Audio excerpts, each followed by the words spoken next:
Yeah, who's next to go? I check the line. Who's next to go? Bondzee Live.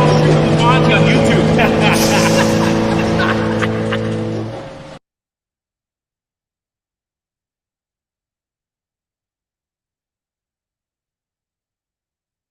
Drop it like it's hot, drop it like it's hot. When the pigs try to get at you, park it like it's hot, park it like it's hot, park it like it's hot. Get an attitude, pop it like it's hot, pop it like it's hot.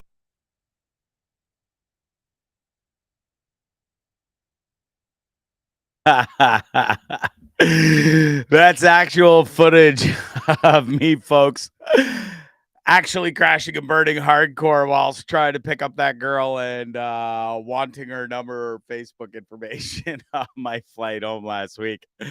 How are you? It's Bondzee Live, Trippin With Bondzee on YouTube. We are also on Twitter, Twitch, Facebook. Make sure you go to, especially YouTube, just go to the search bar, type in old Trippin With Bondzee, and boom, there's I'll be. Hit that subscribe button. Let's get live here on Facebook too. We are live, but I got to bring it up on my phone. There we go. Loving the new intro for sure. Huge shout out to myself and my son for putting it together, and my son for the song, Brad. Right on. Episode 238. Here we are live from Hamilton, Ontario, Canada. Boy, oh boy, I've had a friggin' few days. I have. Sarge told me before the show, Gregory Scott, could you please try not to swear so much on the show tonight? I said, of course, Mom, don't worry, I've got you. And she goes, no, you don't. You're going to swear. And my dad's in the background, and he's just buckled over, snickering, and he's going, yeah, I know, son. Better yelling at you than me. Anyway, another thing, before the show started tonight, I'm really proud of myself. I looked in the camera right there, and I looked directly in it, and I said, you know what, Bondzee? I love you. And I love you and you and you too. Thanks for watching. Thanks for tuning in. Make sure you go subscribe. Like I said, we're on YouTube. Follow me on Facebook, Instagram, Twitter, TikTok. I've been sort of delving into the TikTok lately. Haven't posted anything.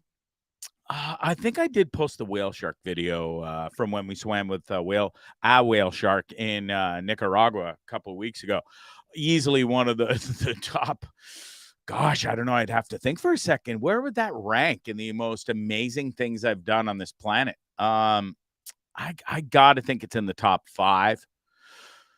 Climbing the volcano, unactive volcano that is now, and we climbed up this volcano in Costa Rica, and then we climbed down into it, believe it or not, and swam in it's now a crater that has the most massivest, beautifulest lagoon. The water's warm because it's in an old volcano. And anyways, the trip to get there, 12 hours, day and night, up the hill, down in, back out, down to the bottom. And it's actually where when we got to the bottom, we celebrated in the hot springs that are surrounded by these volcanoes in Costa Rica. This is when I did it in 2016. And this was like 3 days before I got stung by the wasp in the throat and almost died. But listen, so we're sitting in the bottom of this hot springs, and I'm with all these people and stuff. And our tour guide goes, hey, watch this. He goes under the water and doesn't come back up for like 3 minutes. We all thought, did he get dragged away by some sea monster in these hot springs that we don't know about? Or did he drown? Like, well, did he get caught on a rock? What happened? Next thing we know, the dude pops up right then and there. And he said, who wants to go next? And we're all looking at each other. Go next? Go where, bro? Anyways, turns out if you'll go underneath right where we were sitting, there's a hole only about yay big.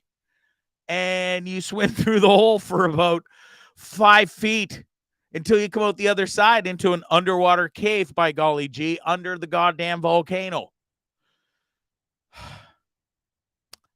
Being in the situation I was in, and pretty kamikaze state back then in 2016, I was like, let's do it. So a bunch of us went under. You got to go one by one, and you pop up under this cave. And I'm telling you, man, going through that 5 feet of complete darkness, a tunnel that barely fits your body, and then popping out the other side where there is not a sniff of light. You could literally put your hand to your face and you would not see it.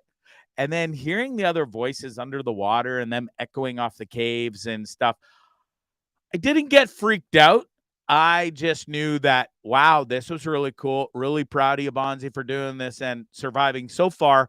Let's get out to the other side and go back to drinking that champagne we were drinking to celebrate the most crazy day we'd ever had in my entire life. Anyway, full on sidetrack. I had to tell that story. It's just the way it goes sometimes here on Bondzee Live. You never know where we're going to get going. All right. Really excited for tonight's show. The guest tonight's Canadian Nick Kaszap. You guys are going to love this dude. Listen, the story that he has. So I met him in Nicaragua. Give you a bit of background here. Met him in Nicaragua. Heard a lot about him. All I heard was he was an amazing chef and he had a great steakhouse. I'm like, oh, okay. Well, I got to go to his steakhouse and I want to talk to this guy, see what he's up to. Anyways, the food was absolutely amazing. Great guy. He's got a great wardrobe. The only thing about he loves the Ottawa Senators. We'll let it slide. He's from there. So it is what it is. Anyways, turns out this fella has a whole other story from his past that will absolutely blow your mind. And it's captivating. I know it doesn't even sound captivating when I said, oh, Nick Kaszap. You'd be like, who the fuck's that? Oh, he was in Stephen Harper's book. Big deal. Wait till you hear about this story. And there's a whole thing behind it. And it's captivating. And I think you'll love it. Also, guests coming up include Beer League Beauty. You got to go check this wonderful woman out on Instagram at Beer League Beauty Instagram. She's got amazing photos. She got like 80,000 followers at this point, I believe, which is nothing to joke about for sure. And she's amazing with a puck and a ball and a stick. She could fly around on rollerblades, ice skates, and she looks beautiful while doing it. You got to check her out. It's at Beer League Beauty. Also, yes, ladies, I know I've been promising the firefighters coming up, and I thought it was pretty funny. I played a prank on you and had an old school firefighter buddy of mine who is, I damn near believe, pushing 70, and but a great firefighter, great hockey player, and it was a fun interview. But yes, I will get the hot firefighters on for you coming up soon. I promise. All right.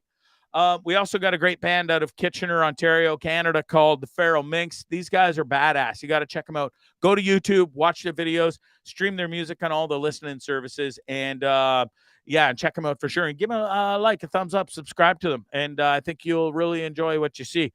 Also, don't forget, I mentioned Paul Langlois, Tragically Hip, right there. My favorite band in the whole entire world. He is confirmed to be coming on Trippin With Bondzee live on YouTube.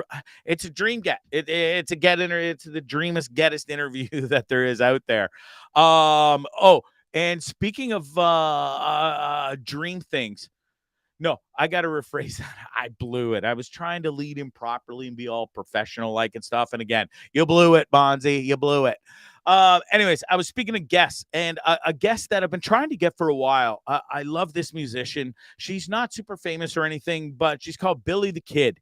And her talent and love of music is above and beyond. And I'm really excited to talk to her and have her on because I really believe that you guys are going to fall in love with her. And you're going to be following her and you're going to be listening to her music. She has some amazing tunes, and she's constantly making bigger and better music. Anyways, she has there was a whole kerfuffle when I first went to Nicaragua. We lost power, which meant no internet, and she got all upset with me because she's a busy girl, and I get it. But like I said, I'm not the power guy, the god of power and internet. So she finally forgave me, and she's going to be coming on the show in April. Billy the Kid, can't wait for that. And listen, speaking of musical gurus and epic people in the music industry, I landed another huge get whilst in Nicaragua my last weekend. You might have heard of his name. I'm pretty sure you heard of his name. He's world famous. His name's Alan Cross, and he is going to be coming on old Trippin With Bondzee live. YouTube, he is for sure. That's coming up in June. Super busy guy, loaded with interviews, and he's just stacking them up.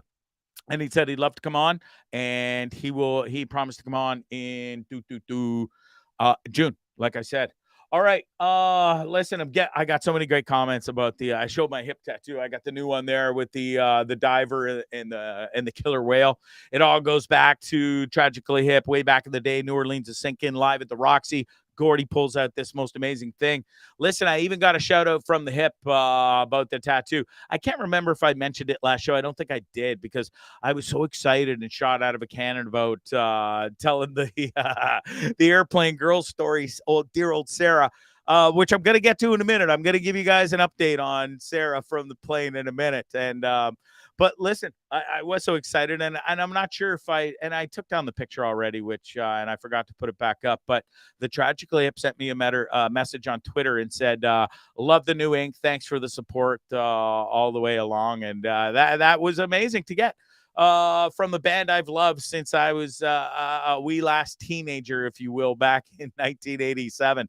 Holy shit, that was a long time ago, wasn't it? Geez, what else? Oh, speaking of the tattoo, old Sarge hasn't said anything yet.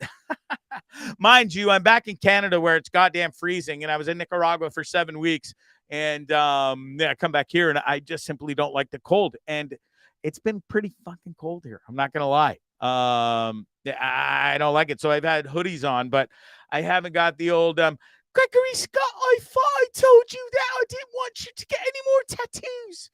I said, yes, Mom, I know you said that, and I know how much you hate them, but sorry. Well, Gregory, I've told you time and time again, they're rubbish, and they're such a waste of bloody money. Why would you do that to your body and waste all that money? Yeah, your opinion, Mom, not mine. I like them. They're a part of me. They're a part of my life. And listen, it is what it is. Well, Gregory Scott, could you please promise me you won't get any more?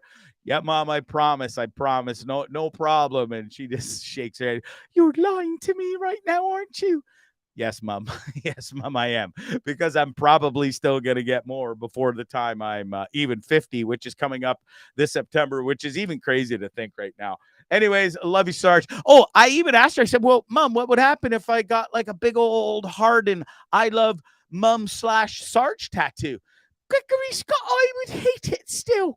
Don't even waste your money, and I wouldn't give you the gratitude of telling you that. Mom, you really? I got a big old red heart and say I love you, Sarge? No, I don't want to see it, and don't waste your money. All right, Mom.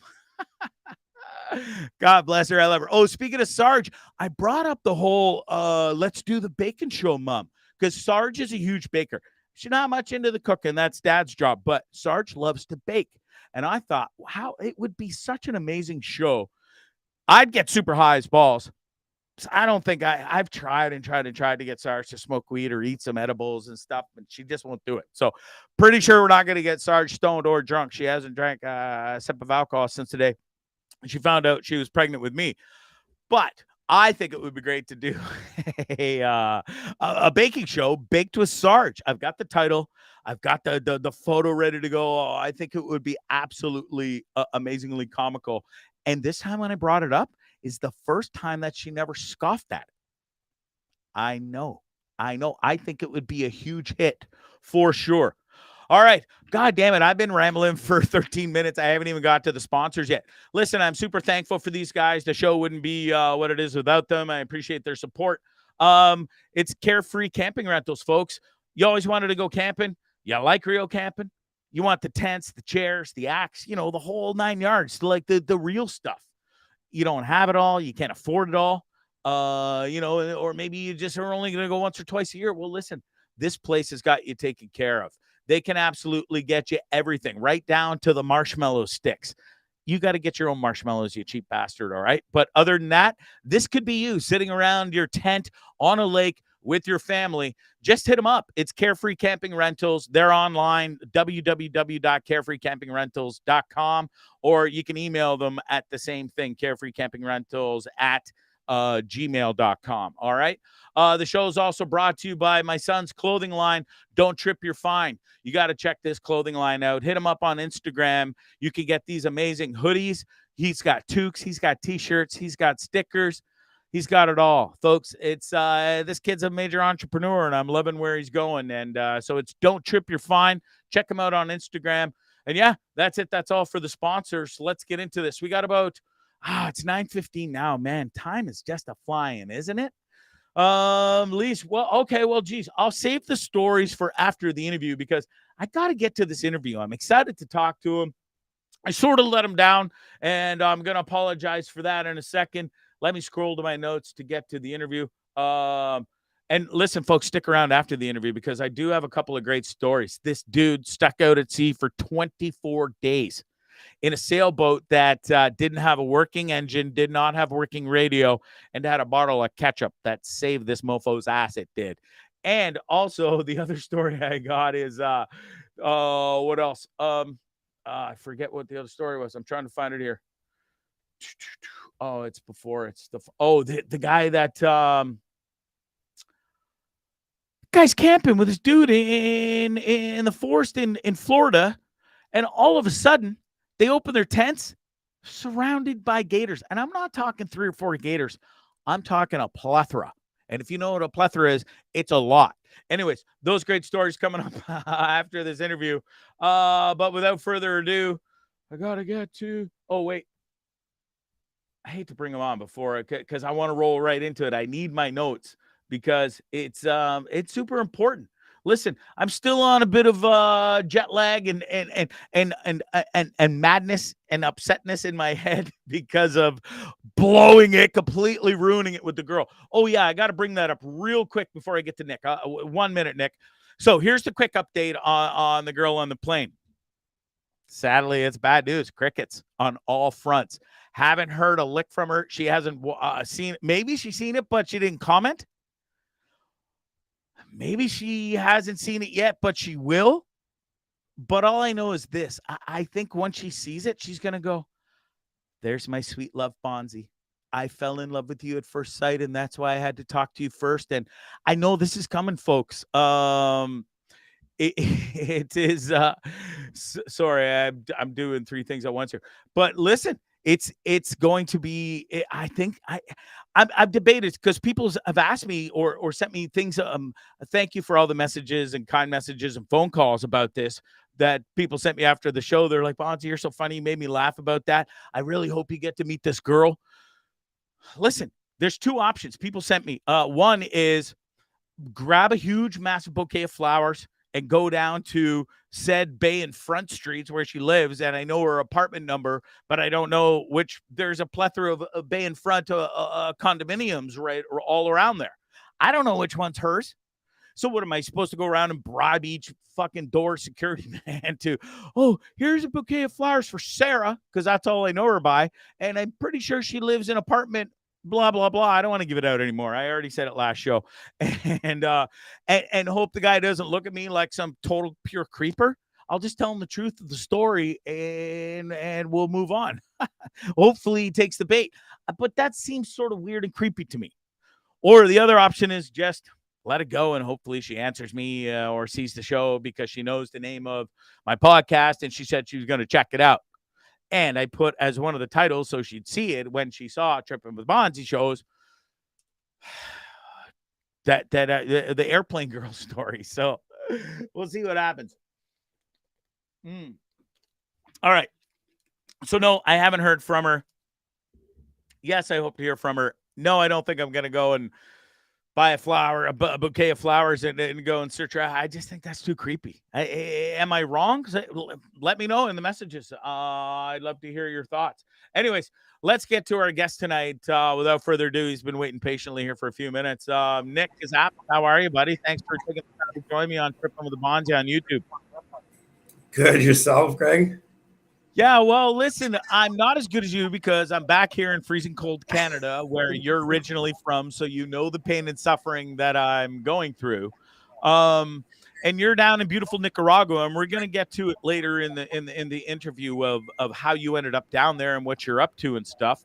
We're definitely going to plug this beautiful restaurant right here that I had the pleasure of going to, El Dorado Steakhouse in San Juan del Sur. Dude, massive thumbs up on that place, and we'll definitely jump into that in a little bit for sure. Listen, I got to apologize off the bat because we were supposed to do this interview at your restaurant live, or even pre-recorded, but we're still going to be at your restaurant and make it all look nice and fancy. But I've been super busy with work. Our schedules just never aligned, and it wasn't meant to be. So here we are via Restream. Nika time is a real thing down here. It really is. And for those of you who don't know, if you say, yeah, I'll be there at 10 o'clock, you might get there for 11, but you might not even get there at all. Right, Nick? That's right. And mañana in Spanish means tomorrow, but down here it means whenever I want. Yeah, whenever I want. So true. I can't wait to talk to you about how you ended up down there and stuff. So listen, you were actually born in the United States, but actually born and raised in Ottawa. How did that all come to be real quick? My dad was in the military. I got transferred down on a joint Canadian U.S. venture. And so I was born within the first kind of year I was there, and then we came back shortly after. Spent most of my childhood in Ottawa. And so your parents, both from Quebec, Quebec City, great town, by the way, beautiful city. Love that place. And they only spoke French. So you grew up in a French household, living in Ottawa. Was that tough and how long did it take you to learn English? We lived in the east side of town, which is pretty French in Ottawa. It's called Orléans, not Orleans. And so, I grew up in a French household, but I was also going to French school at the same time. So, I mean, it was, fairly easy to learn French back then. Yeah, for sure. So, okay, you get into, you learn English, you get into the bar scene pretty early. You're 14, you start as a busboy, and then it just sort of takes off from there. And you were in the industry for quite a long time. And you worked your way up to floor manager, and then you helped friends actually open their own restaurants, and they really appreciated and respected your expertise in this. But then all of a sudden you do this for friends, and you're right up at the top in the industry, and you decided to get out of it for some reason. You want to explain that after putting so much time and effort into it in your life? Yeah. So, I mean, like anybody who's worked in the industry, I mean, working in food and beverage is not, a good industry to work in when you're looking to change pace of life, start a family and so on and so forth, right? You're working when everybody's having fun, and you're off when everybody's working, right? And so, I started saying to myself, maybe I should look for something else. And back then, I met this customer of mine who basically said I should go work for him in the water industry. And so, that's what I did. I took a leap of faith and went to start selling water systems. You sure did take a leap of faith, and man, you took a leap of faith in this dude. And listen, I'm going to jog through this because I know you really hate to live in the past, and this is all in the past, but dude, it is a fascinating story. And when I asked for your bio to have you on the show, it was more sort of, I want to talk about you living in Ottawa, but then you come down to Nicaragua and run a couple restaurants. But then you hit me with your bio and threw me a knuckleball when I was expecting the heater. And you tell me this story that I couldn't ignore. So, right, dude? Yeah, it's the stuff movies are made of, right? So it really is. And you managed to hit it out of the park.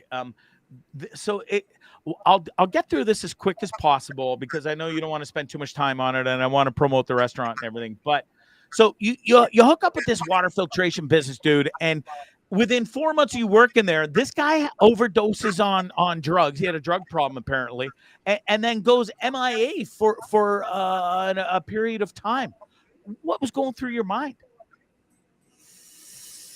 He had employees, he had a business, things are going well, and then he goes MIA. And so, I just sprang into action. I just said, if somebody doesn't save this business when he comes back, there's not going to be a business to save, right? So I just kind of sprang into action and kind of reorganized things. And that was probably the beginning of my demise with that venture, because as you know, it trickled down pretty fast. Well, fast but slow, because it took a bit. People start leaving the company. You decide, okay, I'm gonna step up to the plate. I'm going to buy into the company. So and you actually said this in your bio, and I found this fascinating. You took 49% ownership, and you said that was the worst decision of your life. Explain. Just because of what happened, towards the end, that I didn't have control on anything, right? And so, I was trying to be the good guy. I was still young, and I mean, when you don't know, you don't know. So you try to do the right things as a good person. And so, I gave myself, 40 of the New York corporation. I gave myself 49% because I was like, man, I'm not really putting any of my, skin in the game other than saving the business, basically. And, if he doesn't come back, well, at least I'll have a business, to myself. But I put him 51%. Well, that was a bad decision, because when shit hits the fan, I had no recourse, basically. Right. And so, and it, when it hit the fan, it hit pretty hard. So, yeah. Well, listen, you turned the business around. It was actually doing great. And then the owner starts discussions with the First Nations to try and help fix the water problems up there. Actually, so I was the one, actually the help of my father as well. We started, kind of poking around to see how we could, better the water situation on First Nations. It was a big problem. It's still a huge problem. I mean, anywhere you look in Canada, if you actually go on most of the First Nations, you'll see that the water situation is just atrocious. To know that people live in your backyard and have those type of, I mean, there's those type of situations with their drinking water. I mean, there's some First Nations out there that have been on water boil advisories for like 10, 15 years, right? Where they can't drink their water. And so, being the guy that I am, being compassionate and stuff, I wanted to see if there was a way that we could, assist to try to fix those water problems, right? And so, one thing led to another, but as most people know, working with the government of Canada is not the easiest thing to do when you're trying to find out who's going to pay for this. How do we get the contract, right? So it's a big, the money was there, but trying to figure it out was just, like kind of shooting in the bucket and trying to figure it out, right? And so it was just not, we weren't getting anywhere, even with the years and years of experience that my father had dealing with the government and working for the government. We were going nowhere. So had to shift gears a little bit. Yeah. So the other owner, he's thinks he's got this all figured out, and this is where it starts to get juicy. He's promising you contracts. He thinks he's got this contract because he ends up meeting, and this is where it really takes off. He meets a pimp who's one of his prostitutes is sleeping with one of the hierarchies in Stephen Harper's government, one of his major senior political advisors, right? Correct. Yeah. And so the story goes, they start to get greedy, and they're like, okay, well, listen, if you give her a cut of the deals with when I'll push this through, and we'll help you and you help us, and boom, it'll be all done. And then she gets paid. Well, that all went to shit real quick for them, didn't it? Yeah. Because what happened was you got married, you had a child, and took some leave, a leave of absence, as you should. Whilst you were gone, Buddy ends up stealing $480,000 from you, doesn't he? Well, out of the business, which almost half, 49% is yours. So you come back after your maternity leave, see that these deals still haven't gone through, but all of a sudden, Buddy's taken all the money from the bank, the business bank. He has bought started another company where he shifted all of those contracts to, magically, funny enough, which you own 0% of those shares. So that's bang on. you call his bluff, dude. And I guess my bio was pretty. Your bio is pretty solid, and I'm freeballing here, but I've read it enough times and written out my notes that I don't even have to look at my notes, because it's in my head. And listen, it gets worse. The dude, you work out an agreement with him, you call him on it, and you're like, listen, this is you hooped me, you double fisted me, quite frankly, and you owe me a goddamn half of the $480,000 you stole. So he complies and he work out a deal with a lawyer, but first payment date comes by, no payment. Shocking. Second payment comes by, date, no payment. Shocking. Then 3, then 4. Well, you finally realize that you ain't getting your money. So you take it to the next level and you call a reporter buddy of yours. Well, lo and behold, he is in next thing you know, it's picked up by the Aboriginal television network, and you guys take this and the goddamn show ends up, they make a whole thing of it. You guys schmamboozle them somehow. I don't know how you pulled that off. That's pretty They impressive. schmamboozle themselves. We just, you can't lead pulled it off as we're filming a documentary, right? Exactly. So that was the concept, that they were going to pretend that they were filming a documentary to expose the truth of what these crooks were trying to do. And so, at the end of the day, that story won journalism awards, and fast forward to it went all the way to the Supreme Court of Canada, and it was proven to be fact. And it was basically from the work that myself and the journalists did of exposing the truth. And it's a good thing that we did, because to be honest with you, I mean, this ex-business partner of mine is one of the biggest crooks I've ever met in my life. And so, I would have been hard pressed if, the contract money would have came in and he would have actually delivered, on his promises of, you still there? Yeah. Yeah. I'm getting. Can you see me? Streaming issues here. I'm just so I would have been hard pressed to see that he would have actually. Oh yes, that's correct. Yes, there's an old saying in Nicaragua: "No hay luz, no hay agua. Bienvenido a Nicaragua," which translate in English to "There's no water, there's no electricity. Welcome to Nicaragua."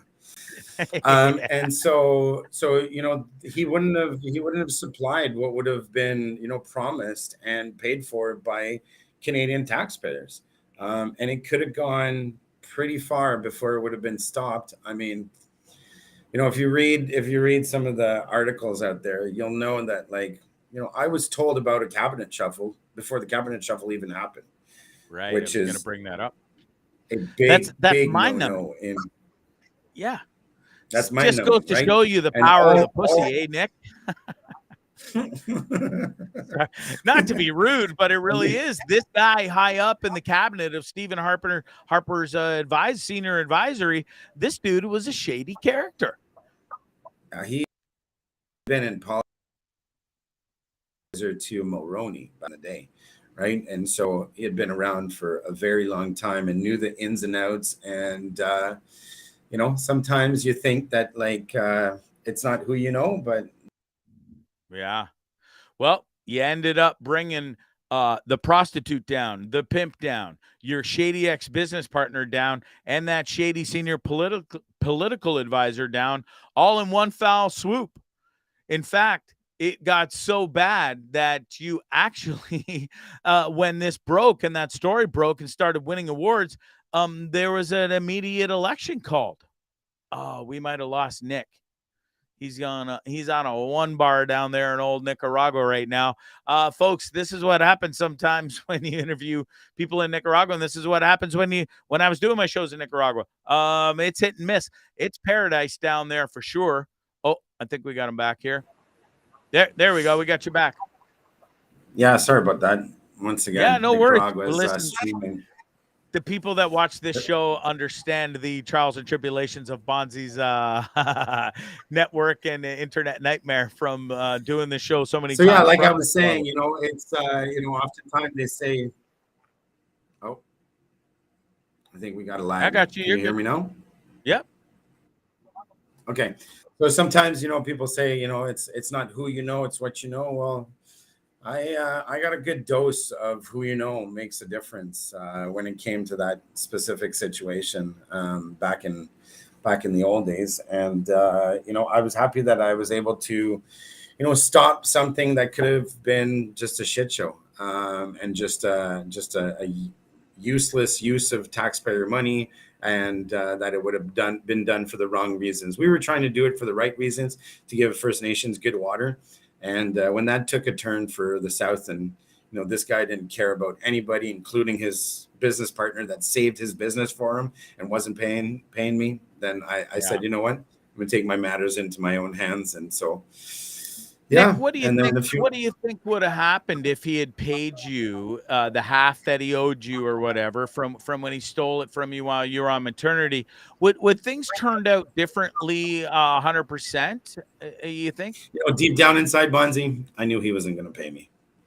I was preparing myself as he was saying, "Oh yeah, next month I'll pay you. Don't worry, don't worry." I was like, it's just not going to happen. But if he did, Nick, this book or your name would have never ended up in the book of Stephen Harper, because ultimately you were basically responsible, if you think about it in the grand scheme of things, of bringing his government down, because you went and broke this story with the Aboriginal Network, and then all of a sudden after this happens, he's calling an election.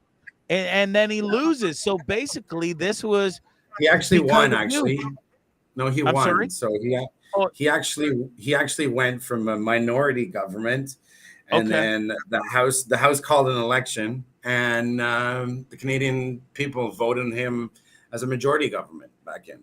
So so he won.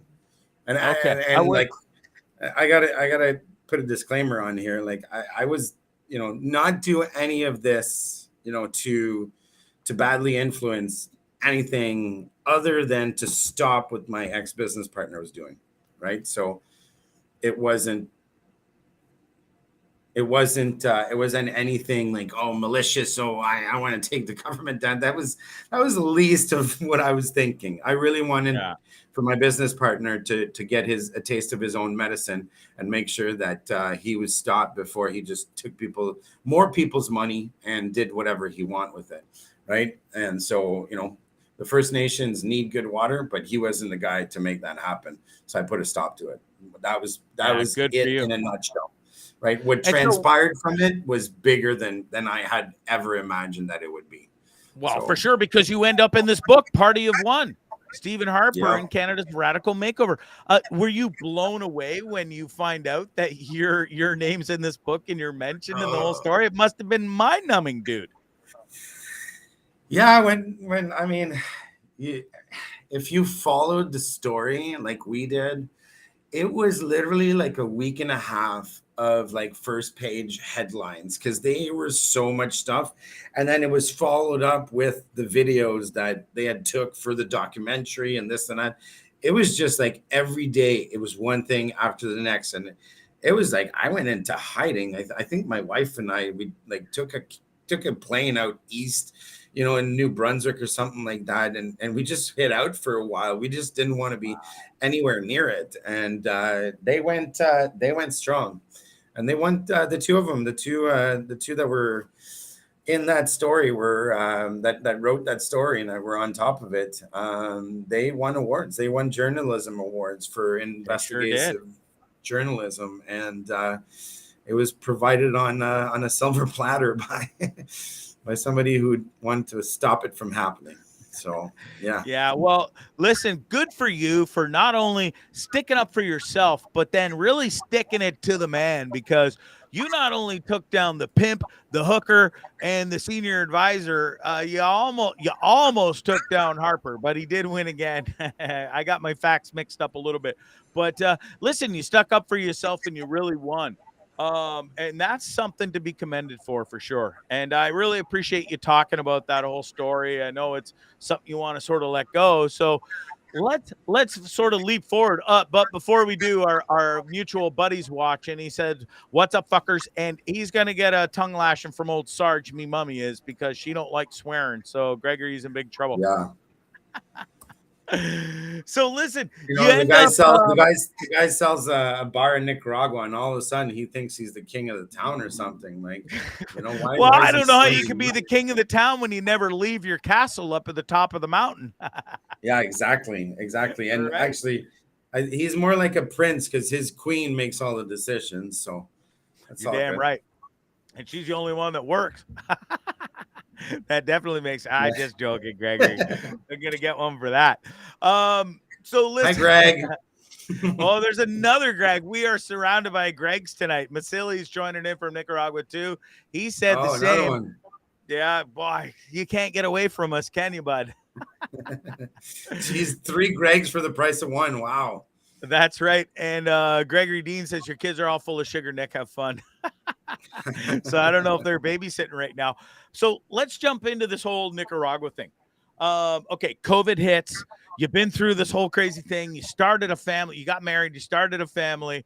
And then your wife's businesses were the first hit by COVID. And you guys decide to up and liquidate everything, get an F-350, jump in this massive caravan thing and go out to Vancouver Island. What was that experience like?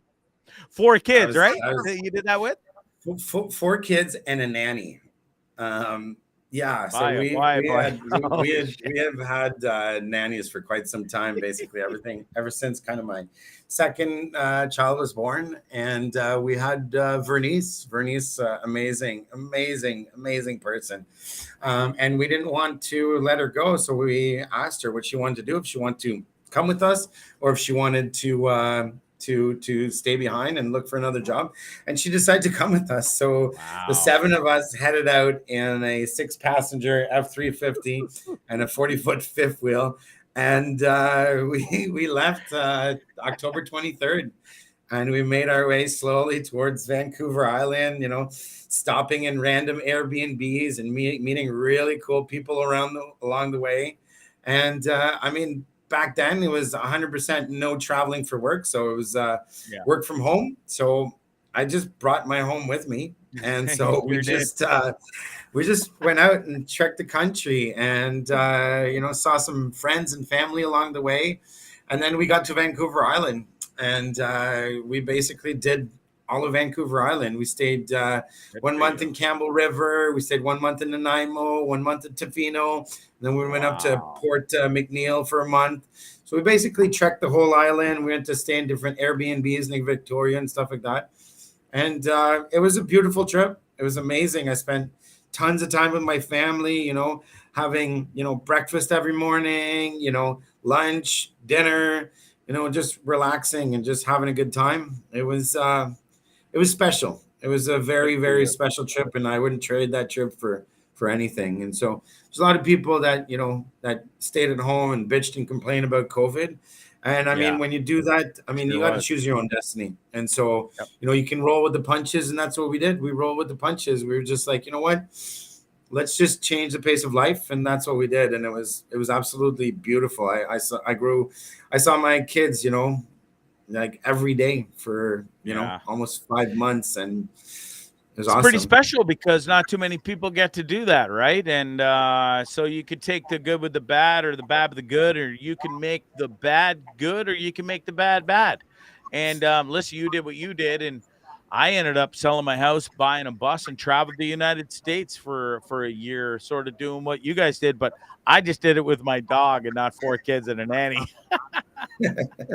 No, it was amazing. Some of the meals we cooked, I could show you pictures. Some of the meals we cooked in that tiny fifth wheel kitchen was absolutely insane. So it was good. It was all about food. Let's just put it that way. For sure. Well, and listen, we're going to get into this in a second, but you're an Italian, right? And no, you're not Italian in the background. Like there's no Italian in the background at all. Somebody told me there was Italian in your background. French, punch Hungarian. them in the face next time I see them. Okay, it's because I make really good Italian food, but maybe that's what it was. Maybe somebody got confused too, but they thought they'd heard it from. You know how the rumors go. Anyways, Nick, your food is absolutely to die for, and we're gonna get into that in a second. But so I gotta ask. So the COVID's over. You did the whole trip, and then you drive back to Ontario. Sort of COVID's not quite over, but half over. And then you store everything and jump on a plane and come to Nicaragua just like that. And you'd never been to Nicaragua. How the holy hell did that happen? So my wife and I, we made the decision to leave to Nicaragua before we left Vancouver Island. We were talking every day, and, we were like, okay, well, there's nothing left for us back in Ottawa. We've sold a house and stuff like that. So, you there? Yeah, I'm just doing my microphone's doing something in the background, so I just eliminated myself, but I can still hear you. So okay. Sorry.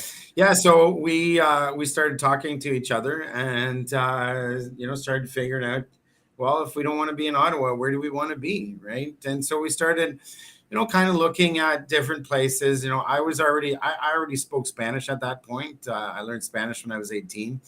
And so, we started looking for, Spanish country. I mean, my wife and I used to travel a lot prior to COVID. A lot of the times was like Mexico, Dominican Republic, Cuba, Spanish places. And every time we'd finish a trip and we'd be sitting in the airport or, in the plane, we'd look at each other and we'd be like, why are we going back?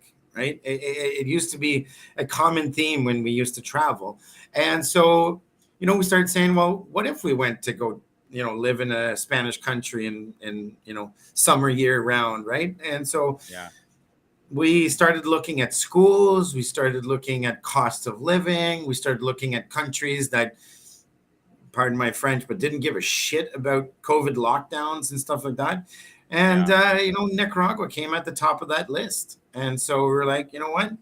So then we started talking to some other people, and funny enough, as the energy of Nicaragua is, you start talking to different people about Nicaragua, and somebody's like, oh, I've been there. It's amazing. Oh, you should go check it out. It's really cool. Oh my God, my friend's been there. Oh, my friend's going. Oh my God, my friend's moving there. And it was an explosion of things that said, you know what? Sure was. It's a move. And if we don't do it now while our kids are young, we'll never do it. Right? I mean, when your kids are young, you can pick them up, bring them somewhere. When they're teenagers, like, oh, my friends, my girlfriend, this and that. So you don't have the same flexibility.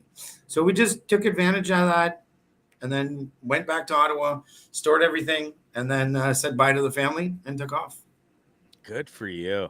So you come down to Nicaragua. It's got to be a crazy transition, and you come down here. You've already got a job. You work for a company back home, and you get a territory down here. But you also double dipped, and you started working. You took over a great place that I know of, Mango Rosa.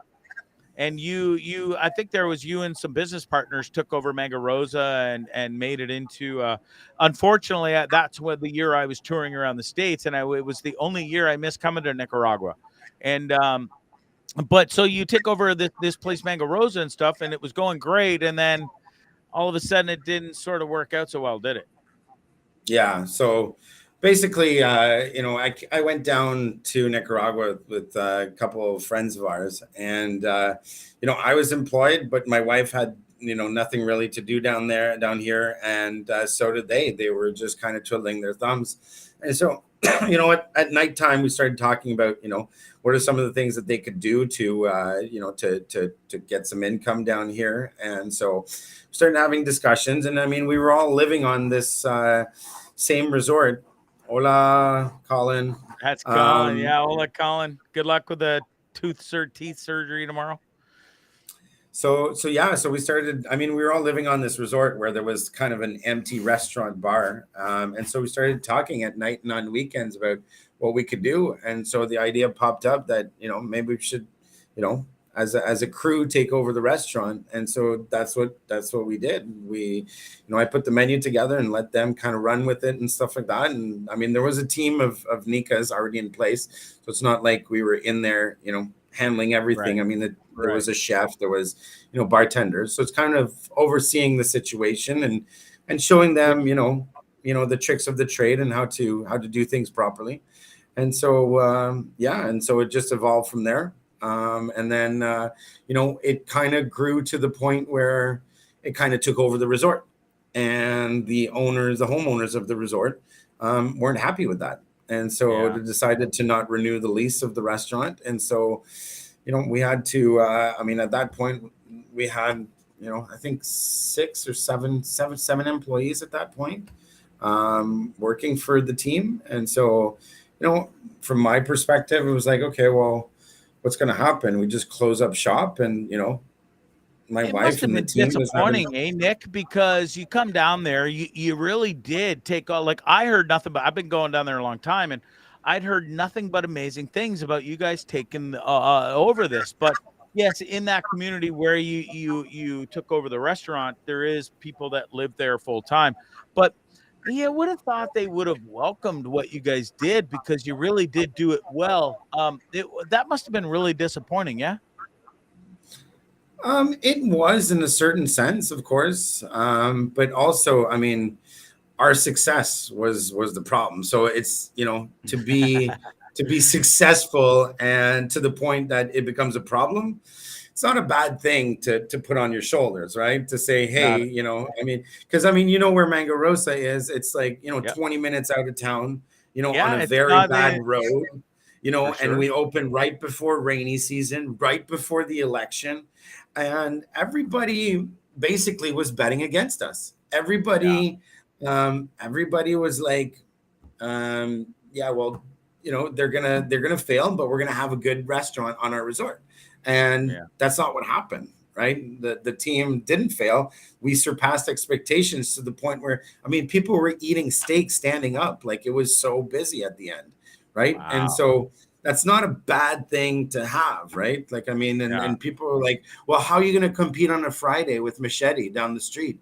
And, you know, Machete was like, you know, drinks and pizza night for, you know, adults. It wasn't much of a competition, I don't think, was it, Nick? Well, I mean, they were quite busy. I'm not gonna. Oh, they always are. Yeah, for sure. They were super busy on Friday night pizza night. I'm not gonna down Machete. Machete is a great place. I love going there. Yeah, great. But we looked at a different concept. We said, okay, well, who's gonna go to Machete? The single people, the young couples with no kids. That's who's gonna go to Machete for pizza night. And so we said, okay, well, you know what we're gonna do? Let's hire some babysitters, and let's give parents free babysitting. So you come, you drop off your kids with the babysitters, they feed them, they play games with them, and you enjoy a steak dinner with wine and your friends and your wife and stuff like that. And it just catapulted out of control. Yeah. Right. So to the point where there was like 50, 60 kids running around the resort going crazy. Yeah. Well, Which if I was an old homeowner with like either old kids or no kids at all, that would not be my idea of a fun time. Right. So I don't blame them for wanting to kick out, you know, the successful, you know, operation that we had created, right? So yeah, for sure. So you go and you start El Dorado, like we talked about earlier.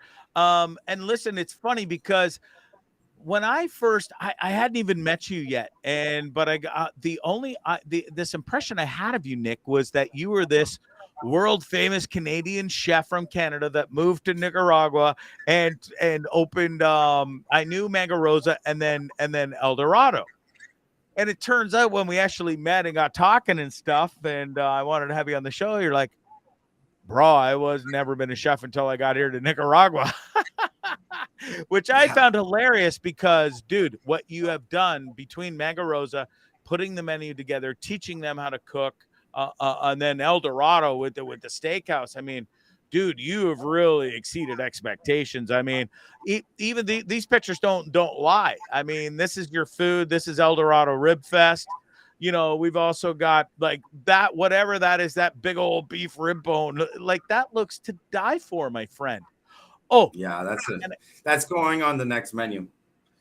And this one I got to ask about because I didn't have the pleasure of having it, but I had the most. What is a chocolate coffee steak? This thing must be to die for. Like, you put my three favorite things in the entire planet together in one plate. So I had tried this for the first time. I think it was at Chateau Montebello in Quebec. And it was just mind-blowing. I mean, it's kind of like the concept from Mexico of mole, basically, right? But this sauce that we did a truffle coffee chocolate covered steak. And so basically truffle oil, you know, coffee and chocolate. We covered the steak with it, and it was absolutely insanely delicious. And most people think of like chocolate as like sweet, but we didn't put any sugar in the chocolate. So this was like dark chocolate. So the earthiness came out, the earthiness of the coffee mixed in with it. And then the truffle oil just combined the two of them together for such a delicious I mean, we did this as a special a while ago, and then we brought it back for Valentine's Day, and I mean, it was just a big hit. And so Good for I don't know, we you. just get creative. I mean, my wife and I, like I said, we used to travel a lot, and every time we go somewhere, it was always about, spending good time with the family, spending good time with ourselves, but also trying good food. And so, we've really kind of expanded our palettes over the years, right? So Yeah. that's what kind of gives me the opportunity to show the crew here, some of the tricks of the trade, so that they can learn and that they can maybe eventually have their own place, right? And so Yeah. Well, you've really done it, bud. I mean, like you said, this started at Mango Rosa. Now you brought it to El Dorado and San Juan del Sur, where you literally will invite couples out, bring your kids, we'll babysit their ass for you on site, and you enjoy some wine, enjoy a beautiful steak. And I mean, here is the joy that you can get out of a steak here, mister, at your place in El Dorado. I mean, if this doesn't say I love steak at El Dorado, I don't know what does. Because look at the joy and happiness and surprise on my face when you get blue cheese on top of your beautiful filet mignon, and then it gets roasted. And dude, I'm telling you, it was one of the greatest things. I mean, look at the face. I mean, you got to use that for advertising. I'll even give you permission, because that's pure joy and excitement and love right there. It is, mister. and there's thousands of those pictures that we could Yeah. pull out. Your staff do the most a wonderful, amazing job. The establishment is super incredible and beautiful. That's the upstairs. I mean, there's so much room, bro. You've got room for everybody. This is the downstairs and the upstairs combined, where you can get it all.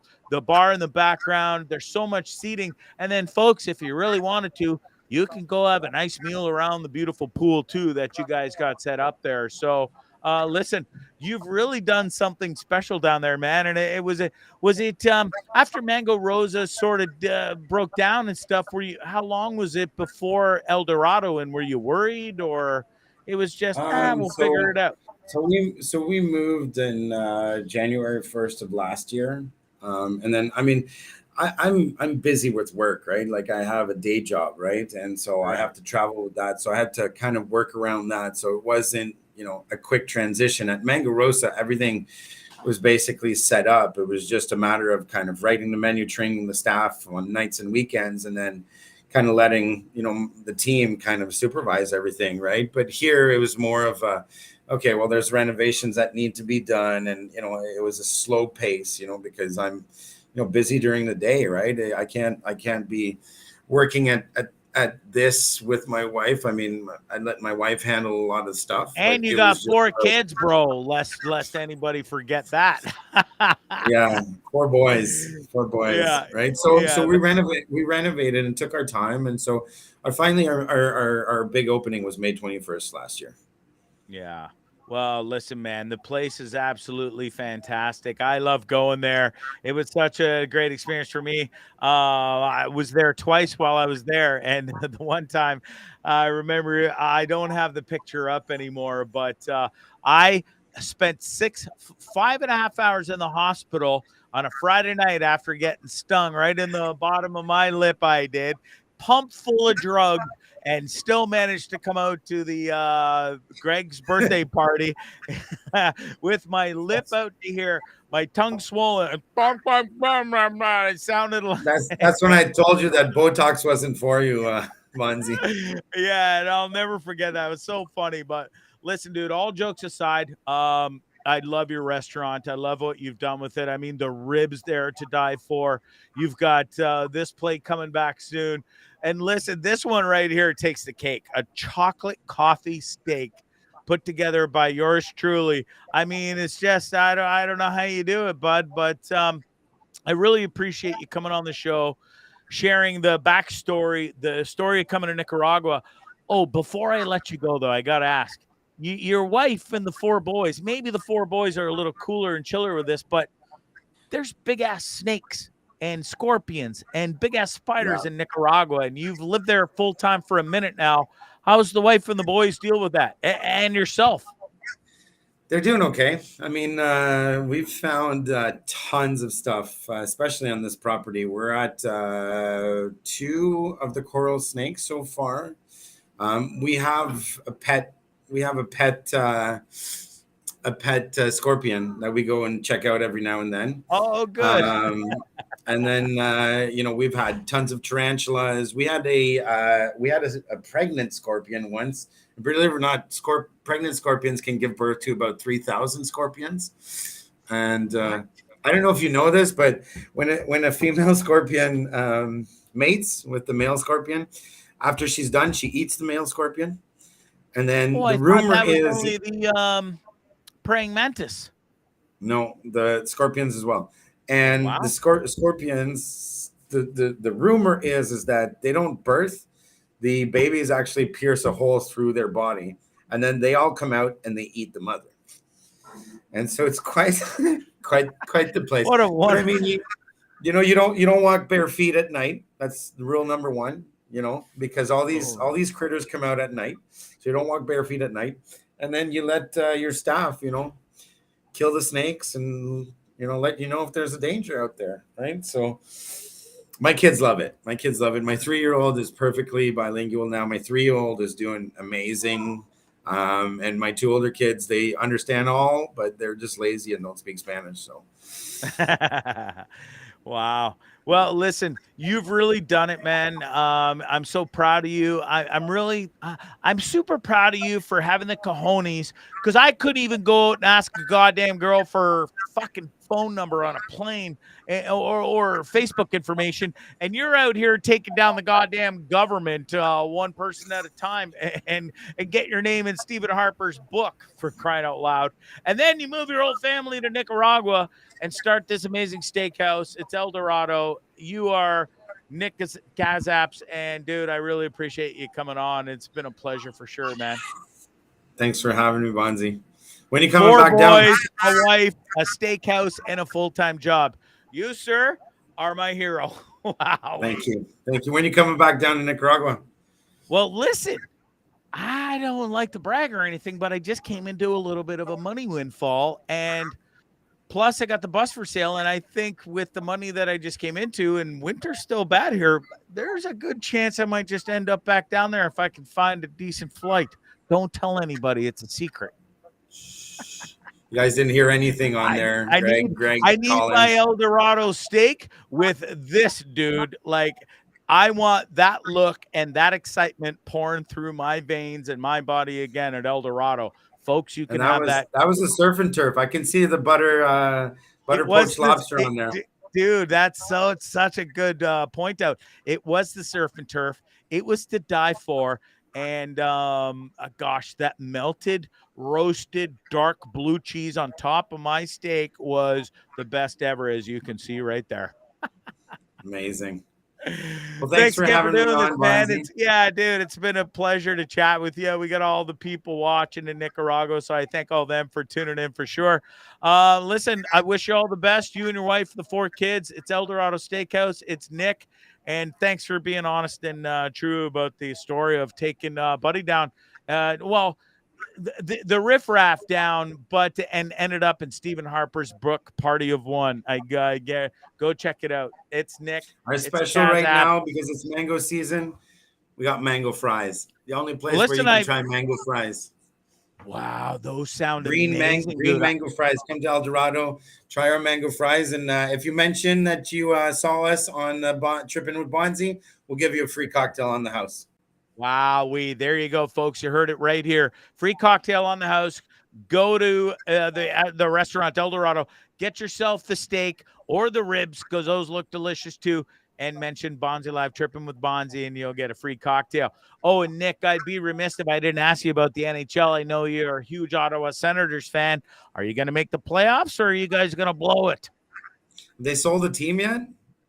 That's what I don't know. I don't think it's official yet either, but you are. That's one cool thing I will like about the Ottawa Senators, and the only thing that you'll have Ryan Reynolds on board. Otherwise, you can suck it. Go Leafs. Go. Well, the team needs to move to downtown. That was the worst decision in NHL history, was to put an NHL team. It's like you you get a new team for Toronto and you put it in Whitby. You know what I mean? Yeah. Make zero sense. But I know the ins and out of that deal and why that deal happened. And we'll get into that next time. Yeah, well, I'd love to hear it. It is stupid. I go to camp with the first owner of the Ottawa Senators. The guy who brought the Ottawa Senators, Bruce Firestone, camps at the same camp as I do on the same week as I do. Wow. So I know the ins and outs of that story. So maybe next time we'll talk about that one. I'd love to have you back on, man. It's been a pleasure having you on. It's Nick Kaszap. Folks, you got to go check it out. It's El Dorado. I hope I'm saying your last name right. You haven't corrected me, so I think I am, right? Kaszap? Yeah. Yeah. Okay, perfect. It's El Dorado. It's Nick Kaszap. You've been a beauty, and really look forward to chatting with you again. Be safe down there, and watch out for them tarantulas and them crazy snakes, mister, okay? Cheers. We'll drink a Tonya for you. I can't wait, and I hope I'll be back. Maybe it's still winter here, and I didn't know this money was coming out of nowhere, and it's a pretty good one. So you never know what's gonna happen. I'll talk to you soon. I might see you sooner than later. Enjoy the cold up there. We'll talk to you soon, Bondzee. Yeah, thanks. Take care, pal. All right, that's it. That's all. We are 5 minutes over my allotted time of an hour show on Trippin With Bondzee. So that means we will get to the crazy stories. I got 2 of them. And then I'll have even more by next week for sure, because so many things happen daily. Crazy things happen daily with this kid. I cannot keep up with the amount of craziness that goes on with my life. Can't thank y'all enough for watching the show. It's Bondzee Live, Trippin With Bondzee. Huge shout out to Nick for that. Super honest. And listen, I don't know another fellow on this planet. Not one person I know has had the craziest life that Nick has and ended up in the Prime Minister's goddamn personal book. Have you been there? Have you been there? No, me neither. Nick has. And now he lives in Nicaragua and owns the best steakhouse around and is winning and killing life with his beautiful wife and 4 children. And listen, I'm feeling beautiful. I really am. I'm feeling so much better in my brain, in my heart. Things are looking up. Everything's coming up, Bondzee. Loving the show. Loving to be back. We got some great guests coming up as well. Like I said, Paul Langlois from the best band in the world, the Tragically Hip. It's right there. There's a new tattoo. Gregory Scott, I thought I told you not to get any more tattoos. I know, Mom. I know. No more tattoos, I promise. All right? All right, listen, the show is brought to you. We got to do the sponsors before we get out of here because they pay the bills, and I love these people to death. Scramble Clothing. Make sure you go there and check them out. www.scrambleclothing.com. Scramble with a K. Please don't forget that. And you can go get yourself some wonderful swag. You can get a beautiful hoodie, lightweight. It's perfect for being out in the sun when, like, it's not too hot, but it's hot and you don't want to get a sunburn. They got some wicked hats. They got stickers, T-shirts, hats, hoodies, you name it. Folks, go get it. Surfwear, beachwear, and they got wicked golf wear as well because the owner loves to surf and he also loves to golf, which is the best thing in the entire world. Surfing, I like it. I enjoy it. I love watching it. Can't do it. I shouldn't say I can't do it. I tried it. I could do it minorly, but I got bum shoulders. That's my excuse, and I'm sticking to it. So suck it. That's it. That's all. We'll see you Wednesday. Love you. Love yourself. I love you, Bondzee. I love you, Sarge. Thanks for being my mom. And I love everybody out there. Oh, and guess what? The Masters is in 1 week. I can't believe it. The best time. It's better than Christmas. It's better than New Year's. It's better than Easter. It's better than everything. And it just happens to be on Easter this year. So we'll rhyme it together. I'm calling, I'd love to see Tiger Woods win it on one bum leg. If not, go Rory McIlroy or Jordan Spieth. There it is. Got my picks. Goodbye. God bless. Love you. Adios. And bye. What was that? That was very strange. It was very weird. Peculiar. It was kind of amusing. Yes, it was rather funny. It was incredibly funny. I loved it. Hilarious.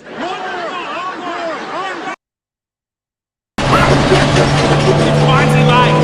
Bondzee on YouTube.